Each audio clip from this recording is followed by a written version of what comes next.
Okay, 15th harvest tayo ngayon mga kaparmer sa ating ampalaya. Trident F1.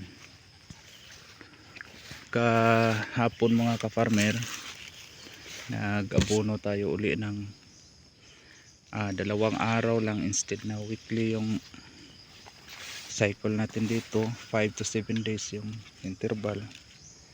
Pero kahapon nagpahabol ako ng 1846 at saka urea. Ang purpose noon para magpataba ng talbos at saka magpalabas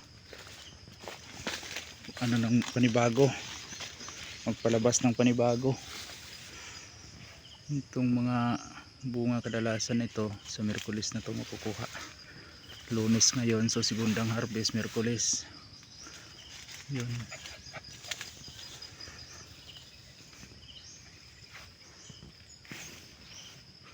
Marami itong makukuha sa Miyerkules siguro.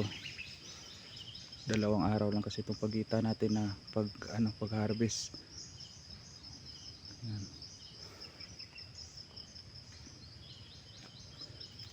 Okay, lahat naman ng hindi pa naibaba lahat ng bunga nito mga kaparmer, yung mga nakasabit.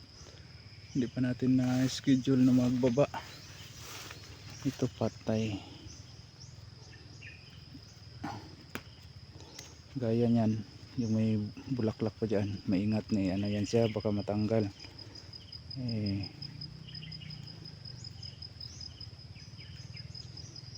Yan,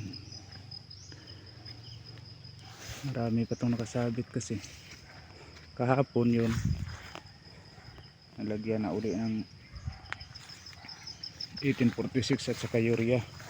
Sinagad na natin yung dami, 160 na puno yung nilagay natin. 2 kilo na urea, 2 kilo din na 1846. Pagkatapos nun sigundahan naman agad ng mga Friday, sigundahan natin ng pangalan nito,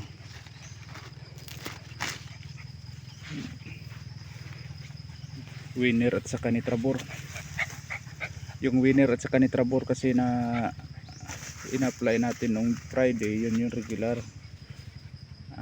Yung urea at saka yung 1846 pag kailangan natin na magpa-usbong na naman tayo ng panibagong talbos, kasi diyan kasi tayo makakaasa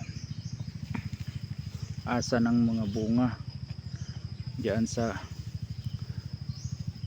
talbos. Yun, pang 15th na harvest na to ngayon mga kaparmer. Medyo nagbaba yung harvest natin, pero susunod babawi din naman. Konti lang to ngayon, hindi to aabot siguro ng 100. Gaya nito, malaki na, mahirap na tutuwid to. Okay, yun na muna update natin sa ating ampalaya mga kaparmer. Hindi makulimlim dito ngayon. Ito nakasabit, babalik ko kasi.